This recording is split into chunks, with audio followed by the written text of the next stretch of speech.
Bom, meus amigos, eu quero falar sobre Galileu Galilei. Quem foi Galileu Galilei? Foi um astrônomo, físico, matemático, filósofo, entre outras sapiências. Ele nasceu no dia 15 de fevereiro do ano de 1664 em Pisa, na Itália. Galileu foi personalidade fundamental na Revolução Científica. Ninguém discute isso.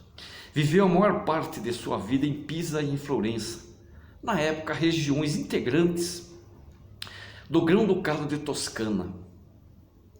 Galileu desenvolveu os primeiros estudos sistemáticos do movimento uniformemente acelerado e do movimento do pêndulo. Descobriu a lei dos corpos, enunciou o princípio da inércia e o conceito de referência inercial, que foram ideias precursoras da mecânica newtoniana de Isaac Newton. Galileu melhorou significativamente o telescópio refrator. Ele melhorou o telescópio refrator e com esse telescópio descobriu as manchas solares, as montanhas da Lua, as fases de Vênus, 4 dos satélites de Júpiter. Ele descobriu os anéis de Saturno e as estrelas da Via Láctea. Estas descobertas contribuíram decisivamente na defesa do heliocentrismo. Contudo, a principal contribuição de Galileu foi para o método científico, pois a ciência assentava numa metodologia aristotélica.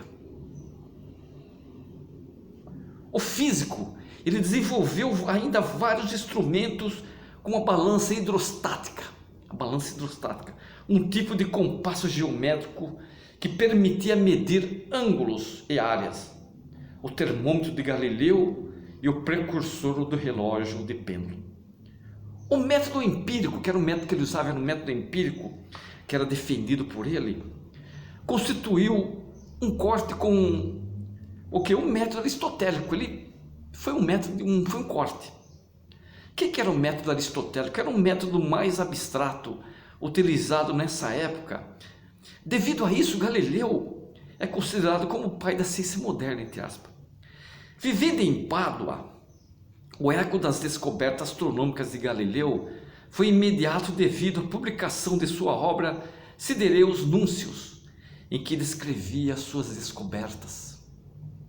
Em seguida, foi viver em Florença, onde a publicação de Sidereus Nuncius suscitou reconhecimento, mas também diversas polêmicas. O matemático bolonhês Antonio Magini, sem negar a utilidade do telescópio, sustentou a inexistência das descobertas de Galileu, que de início buscou inutilmente dissuadi-lo. Mais tarde, Magini mudou de ideia, e com ele também o astrônomo vaticano Christoph Clavius, que inicialmente havia afirmado que as descobertas eram somente ilusões de ótica das lentes, inicialmente. Um apoio muito importante foi dado a Galileu por Johann Kepler, 1571 a 1630. Importantíssimo astrônomo alemão, que nós já fizemos um vídeo sobre ele. Kepler verificou a existência efetiva dos satélites de Júpiter. E no ano de 1611 houve a Inquisição. E Galileu foi chamado a Roma. Para o quê? Para apresentar as suas descobertas ao Colégio dos Jesuítas. Colégio Romano dos Jesuítas. Onde se encontrava o futuro Papa Urbano VIII, de quem ficou amigo, e o cardeal Roberto Bellarmino. O cardeal reconheceu as descobertas de Galileu. Galileu não sabia, porém, que a congregação do Santo Ofício, no dia 16 de maio, havia decidido questionar sobre as relações existentes entre Galileu e o filósofo Cesare Cremonini, há tempo suspeito de heresia pela Inquisição de Roma. Galileu descreveu, em 1612, Galileu escreveu o discurso sobre as coisas que estão sobre as águas ou que nelas se movem. É o nome do discurso dele. No seu discurso, Galileu comentava também as manchas solares, que ele sustentava já haver observado em Pádua no ano de 1610, sem porém relatá-las, ele escreveu. 2 pontos. No ano seguinte, a história e demonstração sobre as manchas solares e seus acidentes foi publicada em Roma pela Academia de Lincei. Mas em março do ano de 1614, ele completou os estudos sobre o método para determinar o peso do ar, calculando seu peso como mínimo, diferente, porém, de zero. O ar é de fato 760 vezes mais leve que a água, ele concluiu. Mas os estudiosos da época pensavam, sem nenhum apoio experimental, que o ar não tinha peso algum. Em 1616, o Tribunal do Santo Ofício pronunciou-se sobre a teoria heliocêntrica, declarando que a afirmação de que o Sol é o centro imóvel do universo era uma afirmação herética, e de que a Terra se move estava teologicamente, entre aspas, errada. Contudo, nada fora pronunciado em nível científico. O livro de Copérnico, que é De Revolutionibus Orbium Celestium, entre outros, sobre o tema, foi incluído aonde? No Index Librorum Prohibitório, o índice dos livros proibidos. Foi proibido falar do heliocentrismo como uma realidade física, mas era permitido referir-se a este como hipótese matemática. Apesar de que nenhum dos livros de Galileu foi nessa altura incluído no Index Librorum Prohibitório, como eu disse, o índice dos livros proibidos. Ele foi, no entanto, Galileu foi convocado a Roma para expor os seus novos argumentos. Teve assim a oportunidade de defender as suas ideias perante o Tribunal do Santo Ofício, dirigido por quem? Por Roberto Bellarmino, que decidiu não haver provas suficientes para concluir que a Terra se movia, e que por isso admoestou Galileu a abandonar a defesa da teoria heliocêntrica, exceto como ferramenta matemática conveniente para descrever o movimento dos corpos celestes. Tendo Galileu persistido em ir mais longe nas suas ideias, foi então proibido de divulgá-las ou ensiná-las. O Papa Urbano VIII, que chegou a afirmar que, abre aspas, a Igreja não tinha condenado e não condenaria a doutrina de Copérnico como herética, mas apenas como temerária, fecha aspas, e tinha sido testemunho de defesa no processo de 1616, recebeu Galileu no Vaticano em 6 audiências. Ele ofereceu honrarias, dinheiros, pensões de promoção acadêmicas e apoio científico e recomendações, ele prometeu.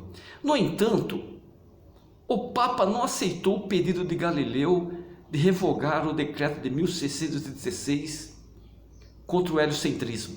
Ao contrário, encorajou Galileu a continuar os seus estudos sobre ele, mas sempre como uma hipótese matemática útil, porque simplificava os cálculos das órbitas dos astros e significava um avanço científico que ainda não estaria suficientemente maduro para a época.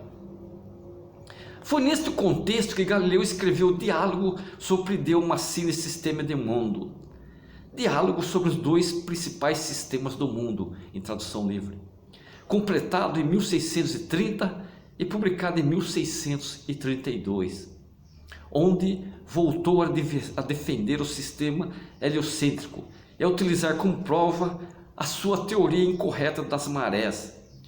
Essa obra foi decisiva no processo da Inquisição contra Galileu. Galileu era cristão, mas tinha um temperamento conflituoso e viveu numa época atribulada, na qual a Igreja Católica endurecia sua vigilância sobre a doutrina para fazer frente às derrotas que ela sofria pela reforma protestante. O Papa lhe sentiu que o modelo heliocêntrico como ferramenta matemática tinha sido ultrapassada e convocou Galileu a Roma para ser julgado. Julgado por quem? Pelo Santo Ofício. Apesar desse se encontrar bastante doente, que Galileu estava doente.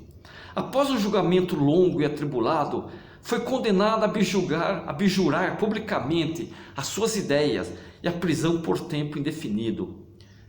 Os livros de Galileu foram incluídos no Index Librorum Prohibitorum, índice dos livros censurados e proibidos, mas foram publicados nos Países Baixos, onde o protestantismo tinha já substituído o catolicismo, o que havia tornado a região livre da censura do Santo Ofício. Galileu havia escolhido precisamente a Holanda para executar uma experiência com o telescópio que anteriormente construíra. Reza a lenda que, ao sair do tribunal após sua condenação, disse uma frase célebre: "E por si móvel", ou seja, contudo ela se move, entre aspas, referindo-se à Terra. Galileu conseguiu comutar a pena de prisão a confinamento, primeiro no palácio do embaixador do Grão-Duque de Toscana em Roma, depois na casa do arcebispo Piccolomini em Siena e mais tarde na sua própria casa de campo em Arcetri. Em 1638, quando já estava completamente cego, porque Galileu ficou cego, em 1638 publicou Discorsi e Demonstrazioni Mathematiche intorno alle nuove scienze em Leiden, na Holanda. E sua obra mais importante, nela discute as leis do movimento e a estrutura da matéria. Galileu Galilei ele morreu em 8 de janeiro do ano de 1642 em Arcetri. Foi enterrado na Basílica da Santa Cruz em Florença, onde também está Maquiavelli e Michelangelo. Esse foi um pequeno aparato sobre Galileu Galilei.